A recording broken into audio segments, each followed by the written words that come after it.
राधे राधे श्री हरिवंश। अपनी प्यारी राधा रानी को सखी मान करके सेवा करना, मान लेना कि ये हमारी सखी हैं, ये हमारी सब कुछ है हमारे जीवन में और हम उनकी सेवा करते हैं।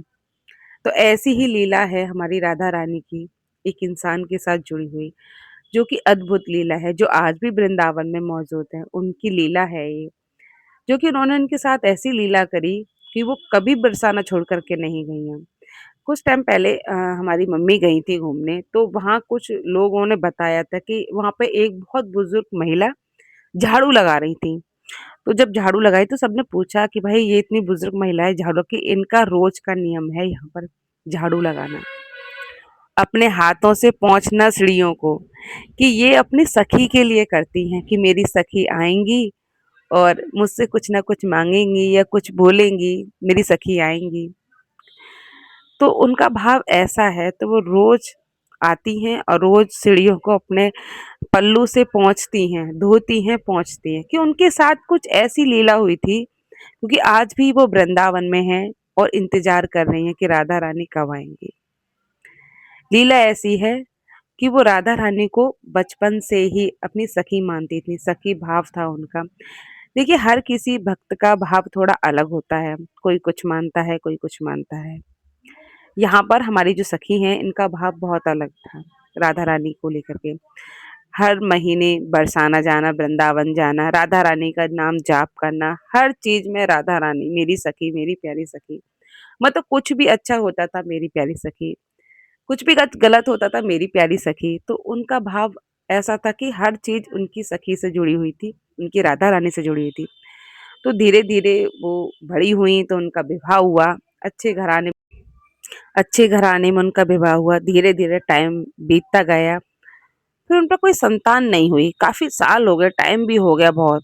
तो सब लोग उन्हें ताना मारने लगे, ताना मारते थे, उनको मारते भी थे, पीटते भी थे उनको कि ये बाँझ है, और कहते हैं ना कि एक औरत पे अगर औलाद ना हो, तो ये समाज जीने नहीं देता है।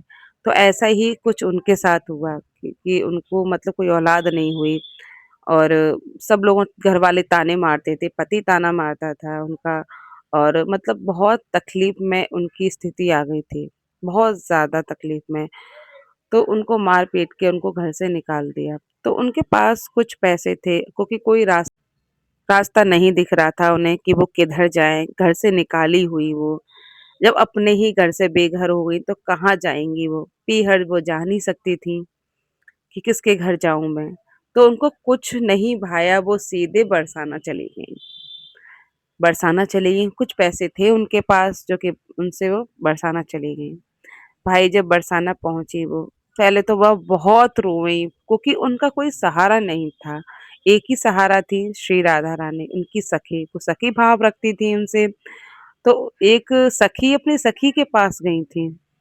कहते हैं ना, जहाँ प्रेम ज़्यादा होता है इंसान वहीं भागता है ना? चाहे वो भगवान हो, चाहे वो इंसान हो। तो हमारी प्रिय सखी अपनी सखी के पास गईं और वहाँ जाकर के फूट-फूट करके रोने लगीं। रोते-रोते एक उन्हीं सीढ़ियों के पास वो बैठ गईं और वहीं रो रही थीं। दर्शन करने नहीं गई थीं, वो नीचे ही बैठ के रो रही थीं। अब उनका भाव ऐसा था कि मैं क्या करूँ, क्या नहीं करूँ, मेरा कौन है, कैसे क्या होगा? तो इतने में एक बच्ची आती है और बोलती है कि मुझे ये कपड़े चाहिए। वो कह रही थी कि मेरे पे पैसे तो है नहीं इतने कि मैं तुम्हें एक अच्छे कपड़े दिला सकूँ।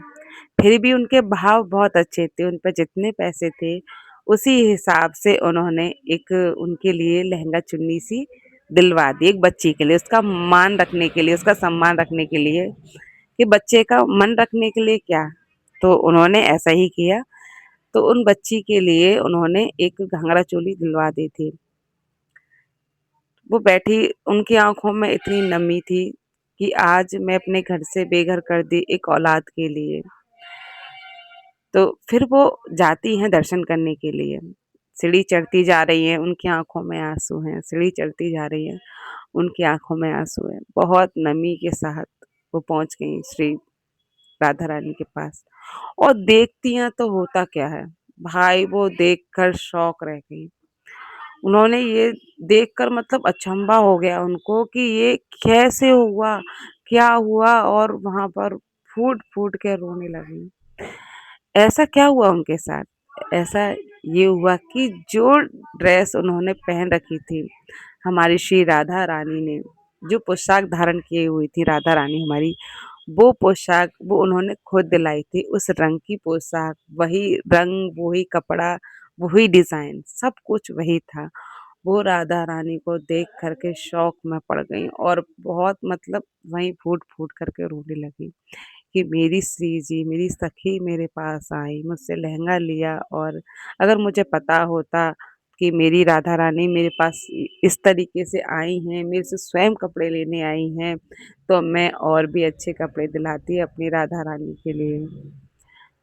अब राधा रानी कपड़े पहने आज भी वो सखी वहीं पे वहीं पर रहती हैं, उनको एक कुटिया दे दी गई है, तो वहीं पर वो रहती हैं और सुबह-सुबह आती हैं सभी के उठने से पहले और राधा रानी की जो सीढ़ियाँ हैं वहाँ पर, उन्हें अपने पल्लू से डेली साफ करती हैं और ये इंतज़ार में कि मेरी राधा रानी आएँगी और मुझसे फिर मिलेंगी और मुझसे कुछ माँगेंगी और मैं उन्हें कुछ दिला पाऊँगी। एक उम्मीद में आज भी वो हैं, अब तो बहुत बुज़ुर्ग हो गई हैं वो, एक इंतज़ार में वहीं रहती हैं, वहीं पर राधा रानी का नाम जाप करती हैं, वहीं इंतज़ार कर रही हैं राधा रानी का।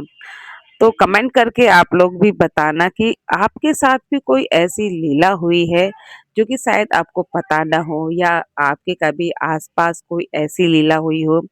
अगर अगर आपके साथ भी कोई ऐसी लीला होती है, तो आप कमेंट करके मुझे ज़रूर बताना, जिससे कि और लोग भी हमारी राधा रानी की लीलाओं का आनंद ले सकें। क्योंकि वृंदावन में या फिर बरसाने में आए दिन कोई ना कोई लीला होती रहती है। कभी हमारे कृष्ण लीला करते हैं, तो कभी हमारी श्री जी लीलाएँ करती हैं। कभी किसी के साथ, कभी किसी के साथ। बिल्कुल सच्ची कहानी है ये श्री जी की और कहते हैं ना श्री जी हमेशा साथ रहती हैं, चाहे आपका सुख हो, दुःख हो, आप जैसे भी हो, श्री जी हमेशा आपके साथ रहती हैं। तो ऐसी लीला अगर आपके साथ होती है, तो आप मुझे कमेंट करके ज़रूर बता सकते हैं। मैं आपकी लीला अपने चैनल पर ज़रूर दिखाऊँगी और लोगों के साथ भी शेयर करूँगी, जिससे कि आनंद लें।